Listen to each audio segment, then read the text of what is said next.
Mangga po. Kaya hindi ka naniniwalang atis. Opo. Dahil naniniwala ka, mangga ang tamang sagot. Mangga po. Anong grade mo na? Third year po. Third year. So naturo sa'yo nung elementary na mangga. Ang tamang sagot, wakali or false.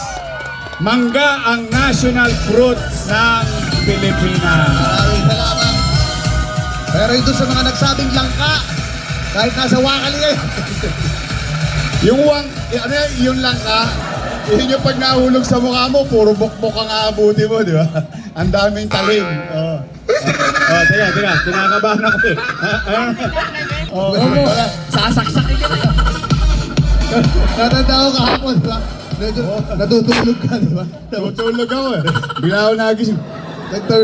Manong 4.